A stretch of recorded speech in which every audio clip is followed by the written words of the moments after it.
Imagine you live in a house with three older brothers. One is going to be the boss of everything. One is very brave and strong. One gets into a lot of trouble, and then there is you. You are the quiet one. You follow all the rules. You never scream, you never break the toys, and you always say please and thank you.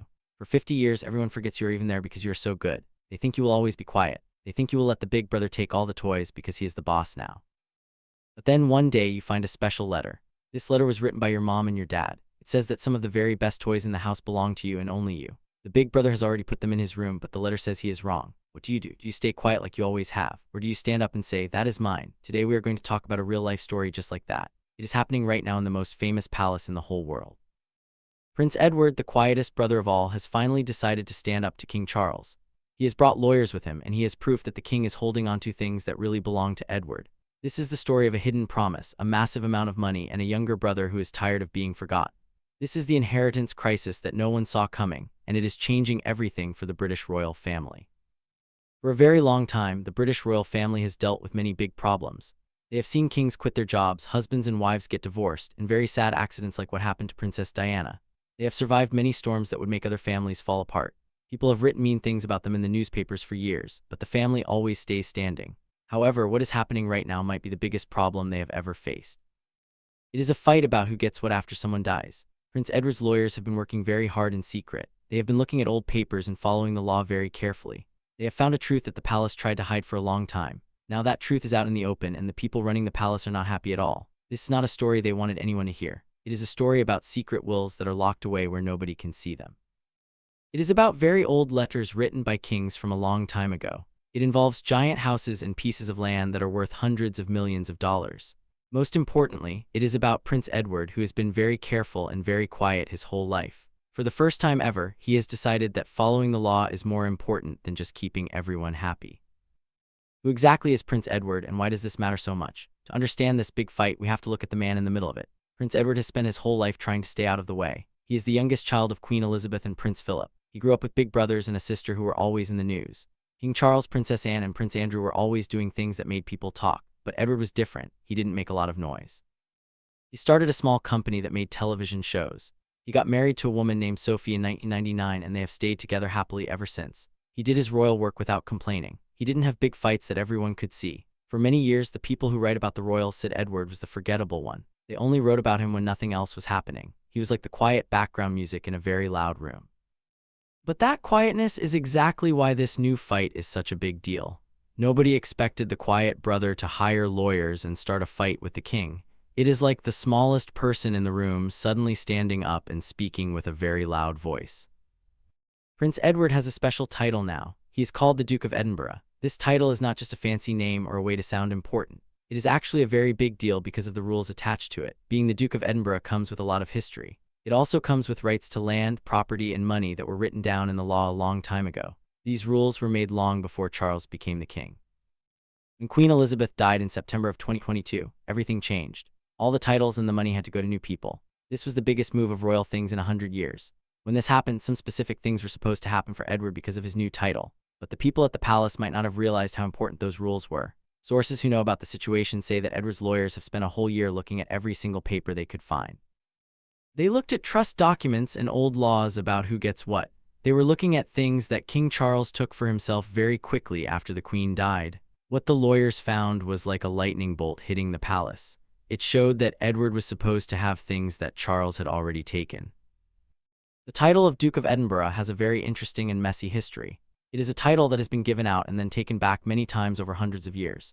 The last time it was given out was in 1947. That was when King George VI gave it to a young man named Philip right before he married Princess Elizabeth.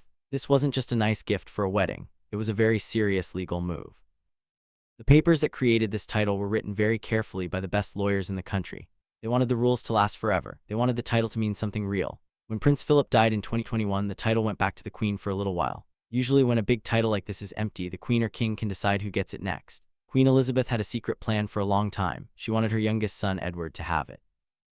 Everyone in the royal circle knew this. The newspapers even wrote about it. It was like a promise that everyone understood would happen one day. It was a way for the Queen to honor her husband, Philip, and her son, Edward, at the same time. In 2022, during a big celebration for the Queen, she made it official. Edward and his wife Sophie became the Duke and Duchess of Edinburgh. It was a very sweet moment between a mother and her son. It showed that she trusted Edward more than anyone else to carry on his father's name. But this is where the legal trouble starts to get very complicated. You see, the title of Duke of Edinburgh is attached to a lot of stuff. It is not just a name.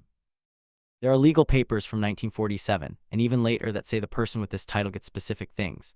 This includes money that is paid every year and rights to certain parts of the royal family's land. These are not just suggestions or ideas. They are hard rules that were written down and signed. According to the lawyers, these rules don't go away just because there is a new king. They stay with the title. This means that whoever is the Duke of Edinburgh has a right to those things. When King Charles became the king, he made a lot of choices about the family's money and houses. Edward's lawyers are now saying that Charles made those choices too fast. They say he didn't look at the rules for the Duke of Edinburgh title carefully enough. Now we are getting to the most important part of the story. This is the legal bombshell that everyone is talking about. When Queen Elizabeth died, most people thought everything she owned went straight to King Charles. But that is not exactly how it works. There are two very big and very famous places that are different from the others. These places are called Balmoral and Sandringham. Most royal palaces, like Buckingham Palace, belong to the crown, which means they belong to the job of being king or queen. But Balmoral and Sandringham are private. This means they belong to the family like a normal person's house belongs to them. A very long time ago, Prince Albert bought Balmoral and King Edward bought Sandringham with their own money. Because they are private houses, the rules for who gets them are different. They can be given to anyone in a will. They can also have special rules placed on them that last for a long time. The Queen's will is a secret. Nobody is allowed to read it. But there are other papers related to the Duke of Edinburgh title that are not as secret. Edward's lawyers found things in those papers that say the Duke of Edinburgh has a right to some of the money and some of the land from these private houses. In simple terms, it looks like when Queen Elizabeth gave Edward his new title, she also gave him a legal right to some of the family's wealth.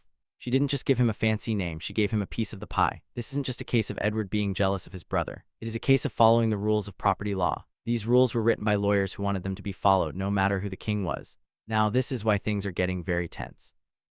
Between the end of 2022 and the beginning of 2024, King Charles made some very big changes. He changed how the money from the royal lands was managed. He changed how Sandringham was run. He made a long-term plan for Balmoral. He did all of this as if he were the only person who had a say in it. Edward's lawyers are saying he should have asked Edward first. They are saying that because Edward is the Duke of Edinburgh, he has a legal seat at the table that Charles ignored. Edward's lawyers have now sent a formal letter saying that these rights are real and they can prove it in court. When the palace got this letter, they were very shocked and very upset. When a big problem like this happens, the palace usually has a plan to make it go away. Their first step is always to stay silent. They don't want to talk about it because they hope people will get bored and stop asking questions. They want the problem to stay hidden in the shadows where only lawyers can see it. They think that if it is too hard to understand, the public won't care. For a while this worked. No one said anything, and the palace acted like everything was fine. But this story is different because it won't go away. The second step the palace takes is to have secret meetings. Representatives for King Charles and Prince Edward have been talking a lot, but they aren't having nice family dinners. They are having very serious talks about millions of dollars in old legal papers. These are lawyer talks, not brother talks. The third step, which is the most interesting one, is that the palace is now hiring its own special lawyers to look at everything again. They are scrambling to find a way to show they are right. You only do that if you are worried that you might be wrong. If you look closely at the timeline, you can see how this all happened. Edward got his title in 2022. Then the Queen died. Charles became king and immediately started changing things. He was acting like the boss who owns everything. But then about a year later, Edward's lawyers finished their homework. They sent over their findings, and that is when the relationship between the brothers started to get cold. People who watch the royal family have noticed that Charles and Edward don't spend as much time together anymore. They still do their jobs, but they don't look as happy when they are near each other. They don't do as many events together as they used to. It is like a cold wind has blown through the palace. The people who handle the news for the palace are also being very, very careful. Usually they try to tell journalists what to think, but on this topic they are staying very quiet. They are afraid that if they say the wrong thing, it could be used against them in a legal fight. This shows that they know this is a very serious problem that could cost a lot of money and cause a lot of embarrassment. So what exactly is at stake here? We are talking about things that are worth a huge amount of money. Let's talk about Sandringham first. This is a massive piece of land. It is about 20,000 acres, which is like 15,000 football fields put together. It has a giant house, many farms, woods, and businesses. It makes a lot of money every year from farming and from tourists who come to visit. Some people say the whole place is worth $200 million. Because the Queen owned it privately, she could decide exactly how it was used. If her papers say that part of that money belongs to the Duke of Edinburgh, then that is a lot of money that Charles is currently keeping for himself. Then there is Balmoral. This is even bigger. It is 50,000 acres in the mountains of Scotland. It has a castle, moors for hunting, and lots of forests. It is worth more than $100 million. Just like Sandringham, it was the Queen's private property. If the Duke of Edinburgh title has a legal link to this land, Edward could have a right to a big portion of it. It's not just about the land and the houses, though. It's also about annuities. That is a fancy word for a big payment of money that happens every single year. Some old royal titles come with these payments guaranteed by law. Because the title of Duke of Edinburgh is so special and was created with so much care, it is exactly the kind of title that would have these payments attached to it. We aren't talking about a small amount of pocket money. We are talking about millions and millions of dollars over many years. This is money that Charles might have thought was his to control, but the law might say it belongs to Edward. It is important to remember that Edward is not trying to become the king. He knows Charles is the boss of the country. He isn't trying to change who is next in line for the throne. He is simply saying that he wants what his mother and the law said he should have. He is saying that even if your brother is the king, he still has to follow the rules of the family's money. The lawyers for Edward are making a very strong point. They are saying that the rights Edward has are enforceable. This means that a judge could tell the king he has to give the money back. In the world of law, this is called a charge on the property. It means the property comes with a debt or a promise that must be paid before the owner can do whatever they want with it. If Edward's lawyers are right, King Charles cannot just ignore these promises because he is the king. He is bound by the documents just like anyone else. This is a very big deal because it shows that the king is not above the law. It shows that even the most powerful person in the country has to follow the rules that were written down on paper. The fact that the palace is so worried suggests that Edward's lawyers have found something very strong. They aren't just guessing, they have the proof in their hands and they are ready to use it if they have to. This whole story is important for reasons that go way beyond just one family. Right now, all over the world, people are asking big institutions to be more honest and fair. They want to know where money comes from and where it goes. For a long time, the royal family was allowed to keep their secrets. They lived in a world of mystery where no one asked too many questions. People just trusted that they were doing the right thing. But that world is changing. People today want to see the proof.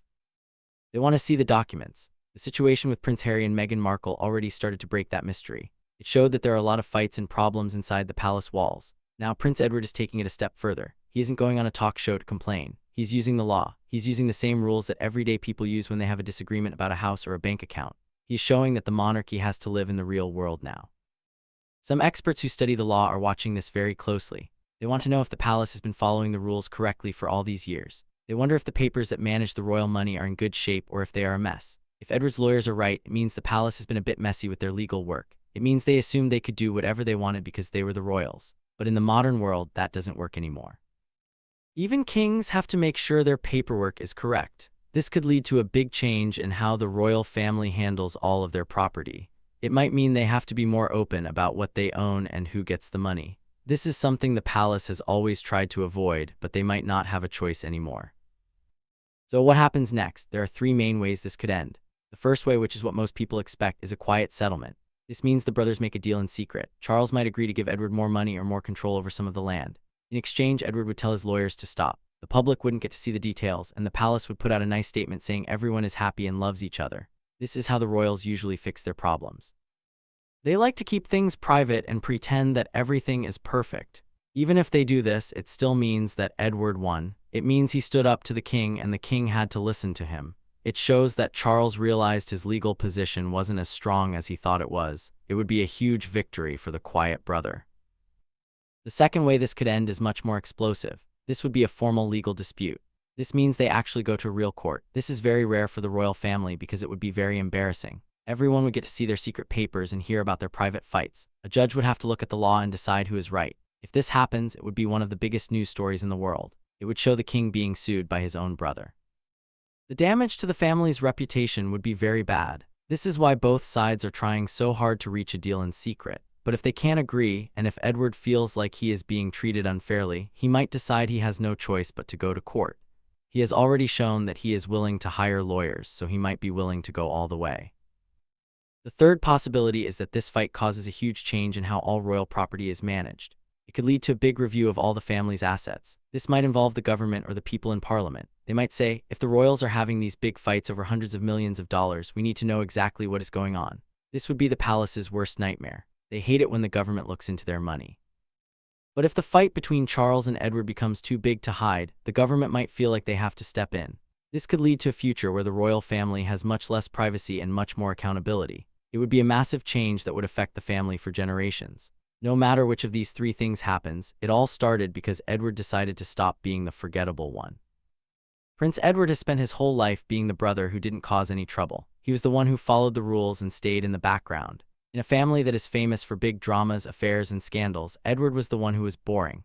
But now we can see that he was just being patient. He was being careful. He was waiting for the right time to make sure that his mother's wishes were respected. When he hired lawyers to look at the papers for the Duke of Edinburgh title, he was doing something very brave. He was telling his big brother, the king, that being the boss doesn't mean you can ignore the law. He was telling the whole institution of the monarchy that they have to be fair. This is not just about a house or a bank account. It is about the truth. It is about making sure that promises made by a mother to her son are actually kept. The royal family has survived many things, and they will probably survive this too, but they will be changed by it. They now know that they cannot just assume everyone will stay quiet and do what the king says. They know that the law matters more than tradition. Somewhere inside the palace right now, two teams of very expensive lawyers are talking. They are looking at old letters and new bank statements. They are trying to find a way forward that doesn't tear the family apart. But the fact that they are talking at all is a huge victory for Prince Edward. He has proven that he is not forgettable. He has proven that his voice matters, and he has shown the world that even in a family of kings and queens, the most important thing is doing what is right and following the law. The quiet brother has finally spoken, and the whole world is listening. This inheritance crisis was the one thing no one saw coming, but it might be the most important story of King Charles's reign so far. It reminds us that every family has its secrets, but eventually the truth always finds a way to come out. And sometimes that truth comes with a very good lawyer.